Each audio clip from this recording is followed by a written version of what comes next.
Hi, I'm Eric George.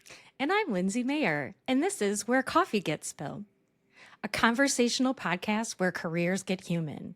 We spill stories one cup at a time through honest, reflective, and fun conversations.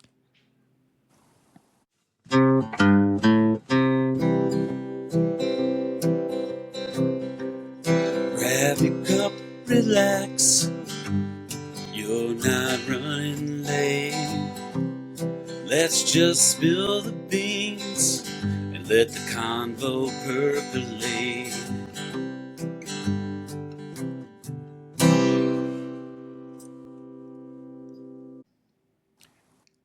Welcome to the show. Our guest today is Mabel San. She is a baker and owner of the Brioche Box, starting her career as a certified public accountant and working in that field after graduation. Accounting nurtured the side of her that takes pride in discipline, structure, and problem solving. Those traits, paired with her love of baking and sharing food with friends and family, led her to starting the Brioche Box, a small batch bakery specializing in handcrafted brioche donuts. Everything is made from scratch with a focus on balanced flavors and thoughtfully chosen ingredients. Welcome and thanks for joining us today, Mabel. And I will say, I did a little bit of looking on your socials, and I wish I had a dozen donuts sitting right here, right now. They are gorgeous. Yeah. Welcome, Mabel. We're so glad to have you. And yes, looking at those donuts are definitely making us hungry this morning. I can have them right now and have you guys, one for each one. But thank you so much, Eric and Lindsay. Thank you for having me today. Yeah, thank you for joining us. So, I am curious to find out as we talk about your career and your growth and your development. Think back to young Mabel, and I want to know, what did young Mabel aspire to be when she grew up? What was your dreams? My dream, growing up was to become a business owner. It's always been my dream. My whole family, were all business owners and, doing their business. And I've always wanted to have that kind of decision making, leading and yeah, like freedom to have your vision and act on it. Yeah, very cool. Awesome. So Did you knew young, so did you have an idea when you were young, Nothing. what type of business, or you just knew you wanted to be a business I owner? just know that I want to become very rich. I just know. I love that. The honesty comes out. I don't know what I wanted to do until very late in my career. Yeah. Happens. Well, excellent. Yeah, that's great. I think it's the problem solving part, the structure and problem solving part that you had um, shared with us as we were talking about kind of who you are.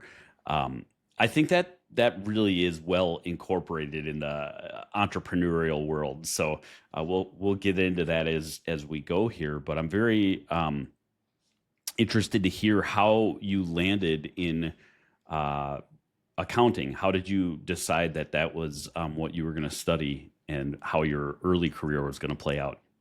Yeah, so when I came to the US in 2018, I came to Loyola University Chicago. It's for undergraduate, and the first couple years, I didn't know what I wanted to specialize in. But I know one thing, I wanted to be in America and I want to work here and be independent. I didn't want to go back to my parents and then just depend on them. I just wanted to become independent, and the path that got me to accounting is because I I knew that that was one career that will always have, jobs available. And so if I after I graduate, my goal is to, you know, land on something so that I can be in America and, be independent, do my own thing. And then I got my first job after in senior year, last year at the college, and it was in a BDO, which accounting, like big accounting firm, Hmm. and I really liked it. accounting is all about problem solving. It's all all over the place. You have to piece together. It's like it's I liked numbers a lot. Problem solving is very, incorporated with what I wanted to do. So, and then if I'm in accounting, then I would rather, aim for the highest. I want to, I have this path of like, okay, every year you move up. And then in order to do that, you need a license. So I aimed for the highest license I could get. And then the rest is history. I really liked the 4 years. I'm very grateful for all the experience I got. Yeah, talk a little bit about because I know you and I chatted when we met over coffee, which is you know kind of funny, but Yeah. um, relatable. Anyway, talk about the area because I think the area that you were in accounting is very. It's not. It wasn't just like straight. I know there's different areas like of accounting. I have one in my household, but would love to just have you talk a little bit more about your role, like what you did, because I think it's very unique too. Yeah, what I specialized in global mobility work, so it's all about expat. So my role was expatriate taxes, like is specialized in expat tax. That means that people from coming in or going out of like from the US to other countries. So they move for work and we would do tax consultation, try to get the solution for those people. There are tax implications when you are going out of the US to work or like expatriates who are coming into the US to work. So we do the tax solution for the company and those individuals. That's fascinating. Mhm. I want to kind of rewind a little bit here because I think that there's some interesting things here in terms of you coming to the United States. And so, can you share with us a little bit more about how that came to be? Like where you're from, what's your nation of origin, and how did you land here? And it sounds like Chicago was first stop for you. So just tell us Yeah. a little bit more about that. Yeah, so I grew up and I was born and raised in a country called Myanmar. It's also known as Burma. It's in Southeast Asia near Thailand. I'm so, blessed to have to study in that international school where we learn how to speak English. Because I was at the government school for about like until fifth grade, and then on the sixth grade, I think, I moved to this school where my parents like moved me to the school where everybody spoke English and I didn't speak English at all. Oh my God. How Yeah. was that scary? Oh my God, it was scary. I was one of the two students in the whole classes that had to go to the ESL class. So I was, a young adult. I was very embarrassed that I was like, one of many that I didn't speak English. So it was, I think that was when my hard work came in together because, I worked very hard to keep up with all those students, all of my peers. And so yeah, those school like we connect with other like everybody who graduate from that school. Most people who graduate from those schools go to abroad to study, whether that be the U.S. or the in the Europe somewhere or anywhere else in the world. Australia is one of the many countries that a lot of students go to too. And I don't know how I ended up in America. I think I was just following my brother's footstep. He went to America. He went to Virginia to get his degree. So I'm like, okay, America. I will go to America. I don't really care where, but when I was applying for schools, I was choosing the school that gave me a lot most scholarship. So that happened to Oh, be, Mm-hmm. yep, Loyola University Chicago. And Chicago is a great city to, I think great city. it was, Yeah. I love Chicago. Yeah, it let me do what I wanted to do, be independent. It was amazing 5 years of my life in Chicago. So then, how did you end up in Madison? What brought you here? It's a long story. To be honest, I came because of my ex-boyfriend, and I was working remotely. So my work allowed me to work remotely. I got my first job, that video, and Yeah. it was during the COVID time. So the remote work is very new. So I started my career in remotely. And I go to office like every now and then, but majority of the time remotely. So it gives me the autonomy to work anywhere I want to. And but the ex-boyfriend now, we were dating for about 7 years. And then I was like, I just moved here because he got a job at Epic here. And yep. And so moving here like allowed me to living expenses way less than Chicago. Hmm. Yeah. So it like, give me more, it make more money, more out of my, the paycheck. So I can get more out of my paycheck. So that's how I started. And I was working remotely and then here for about 3 years, I think. And yeah, still here, and I love it. I think I love Madison even more than Chicago because people are way nicer. Did you live I, in the city? Like, I mean, because like, did you live downtown Chicago? Yeah, Yeah. not downtown, but like I But I have like 30 minutes train ride to downtown. oh, So okay. it's near the Michigan Lake. It's like near where my campus was. Okay. Yeah. Very cool. Yeah, I am from the western suburbs of Chicago originally, and then spent pretty much all of my adult life in Madison. I love it here. It's close to close enough. 2 hours to Chicago. It's really not far to Chicago. It's not far to Milwaukee, and it's a beautiful city in its own right. There's plenty to do here as well. So I do. I'm with you. It's a great place to call home. So then you Yeah. were doing remote work. You worked through COVID doing remote work. How Tell us how the brioche box emerged. How did that idea come together, and how did you know it was right to pursue that? So I was like I said, I was working for 4 years. I really liked what I was doing, but it got to a point where I was like, I wanted something more out of my life.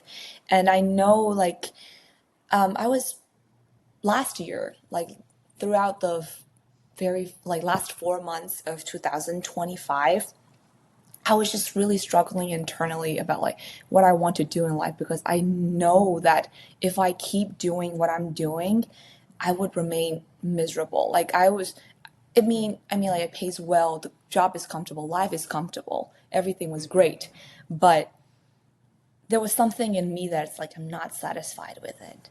And I just keep thinking like to my younger self, like would I be happy like seeing this version of me? Because I was like, not like I said, not very satisfied. And I've always wanted to be a business owner or like an entrepreneur. And and then I like cooking, baking. I didn't know what to do. Like I don't know how. Like if I'm thinking about back right now, I don't even know how I got to like let's do donuts. But but it was just like, my passion is with food. And so I was like, I've always wanted to become like a business owner, a little bakery, very cutesy bakery that cafe, every girl's dream. It's kind of cliche, but like, let me start doing it from home and see what's going to be like. And I was working full time, and then in the weekend, I started to market myself, on the Facebook Marketplace and start doing those like little donuts.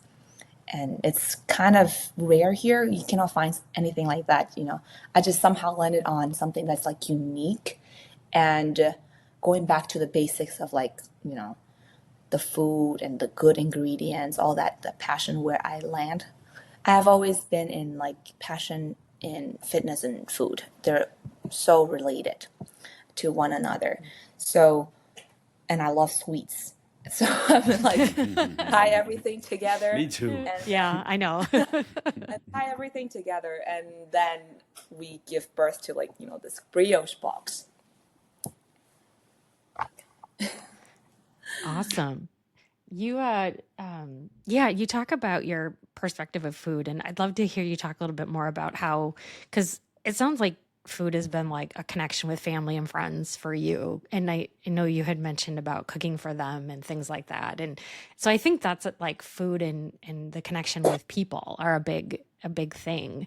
Can you just talk a little bit about more how that has related for you of food and those connections that you've made with people? Yeah, so at home, so let's go back. I want to rewind a little bit about how I got into the food because um, back in Chicago when I was studying, I didn't cook myself at all. I was just eating out whatever that's like offered in cafeteria, and I've always felt like lethargic because the food these days, the food industry is very I don't know how to describe it. It's a lot of chemical and processed, and what we consume is, who we are, basically. So when I was in college, didn't have time to cook for myself, just eating whatever I wanted or whatever that's there out there. I just felt like I didn't have too much energy and lethargic, and I thought that was the baseline of like, oh, that's just how life is, and and then fast forward to a couple years, I met my friend from my home country. We went to the same high school. I think she went to a school in California, and then she came to Chicago for graduate school, and somehow it was my school, like Loyola University Chicago.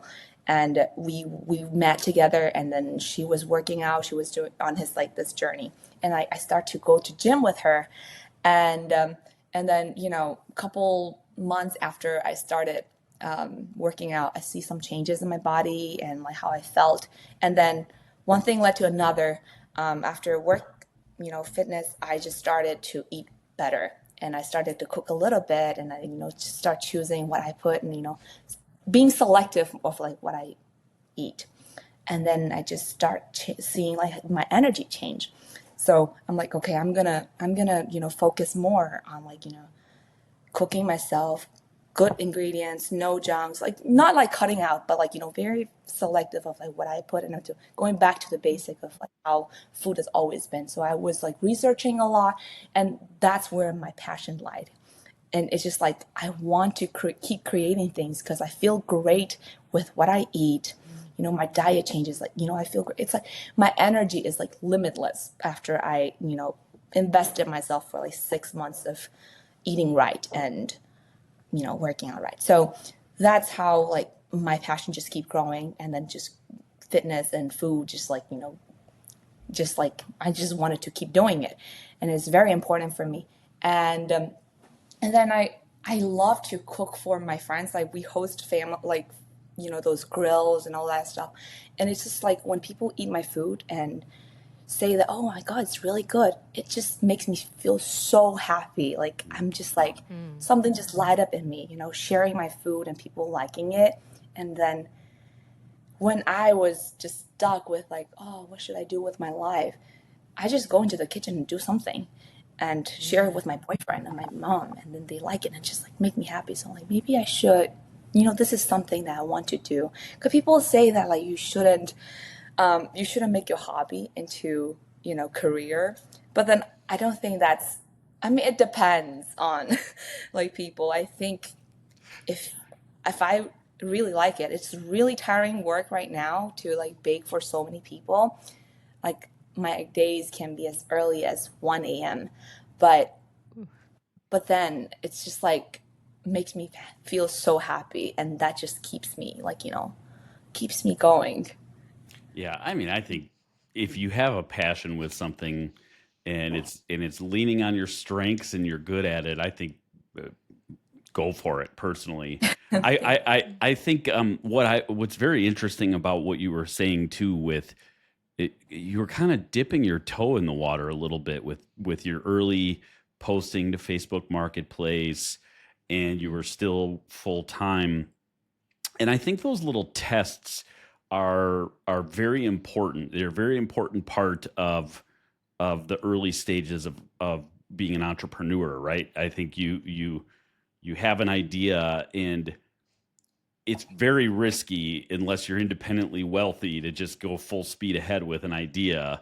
And so I tell me a little bit more about how that testing worked out, like putting it out on the marketplace.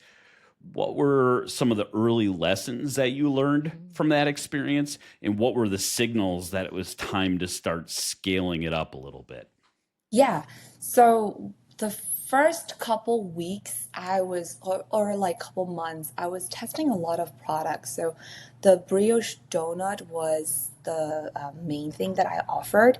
And I also was also testing out like what other baked goods. It's because I want to see like what people like. And then so when I was doing like three or four products, for example, I was doing the donuts, and then I was doing those like garlic buns, those rolls like pork floss, all those like Asian goodies, like baked goods that you can find in the Asian bakeries. I was testing all those products and see what people like, and then people mostly come back for the brioche donuts Hmm. because this is the main product. And then when I was doing all those like many things, because I was the only one baking and I was always also doing everything alone. So I was stretching myself to a point where like if I'm offering too many products that I cannot make it myself alone, nothing is the best of what I can do. And and then so and then I learned that, if I want to be good at like this, I should focus on what people like what I do best, and just not try too many things at once, because then like my whole brand can, it's not a good image for the brand. So now I learned that I should stick to one thing that people just keep coming back. And and then yeah, that's like the main lessons that I learned. So I now Yeah. focus only on one thing that people like, and then just think about how I can listen to customer feedback, because customers are the best, like, advisor for that, because like, they are the ones who know your products, like, they can taste the difference. So I'm always asking for feedback, like what's happening with how much amount of fillings, the texture, all the stuff. I'm listening, trying to get feedback from the customers as well. So the main thing I learned is like, just focus on one product that you really like, and people really like, and just make it better and better each time. So are you still doing Facebook Marketplace? Is that, I mean, I know you said you had Yeah. a website now too, but I guess when Eric was saying, you started there, how have you grown kind of your marketing efforts from Facebook Marketplace to, getting that feedback to where you sit right now? So I still do Facebook Marketplace. I just so that people are aware of like, the existence of the brioche box. I think a lot of people who found us are through the Facebook and Instagram, Mm, and then sure. Google. Google reviews are very important. I think we started doing like, like we started incentivizing people to leave us the review, because a lot of the time when I ask the customers like, oh, how do you find about us, they're just like, oh, I'm looking for a bakery nearby, and this pop up. And those algorithms are very important, the words that you use to market yourself on Facebook, Instagram, all those words are important. And so I learned that social media is the main place to be. And I also post on Facebook Marketplace with my personal account, just so that like people stumble on it and then go look me on the Google, or like, Facebook, Instagram. So I've also tried doing like passing out flyers on like cars. I would just put on the windshield, those mini flyers. I haven't met a person who are like, oh, I got a flyer and I stopped by. It's all about just like, oh, I saw you on Facebook, or Google. So Mm-hmm. that's where I'm trying to, you know, spend more of my energy marketing, because we haven't really spent money on, like partnership or marketing yet. I think this social media is very powerful, and sharing your, story behind the scenes, on social is very important these days. But, and I think we talked about this in our pre-show, and I think you're doing such a nice job with your social presence, and landed on a post from April 12th, I believe it was, and I watched that thing 10 times in a row because it was just mesmerizing. And then I quick texted it over to Lindsay and I said, Yep. check this out. This is so cool. And Lindsay's our marketing consultant here. But yeah, really fantastic. Lindsay, did you have thoughts on that content that she created? I mean, I kept watching it too, just because of the movement. I think everyone's really quick at like, I need instant kind of gratification, and I love how you did it and showed your approach. It kind of shared your backstory in a really quick and easy way, but it is mesmerizing just because I think people want to learn how things are made or how you do business, and that's what you showed. And so it was great job. I loved it. Keep it Thank you. going. Thank you I'm for gonna bringing have to that. look at more. Plus, Yeah, it's donuts. Like, Yes. who can say like I don't do? Yeah.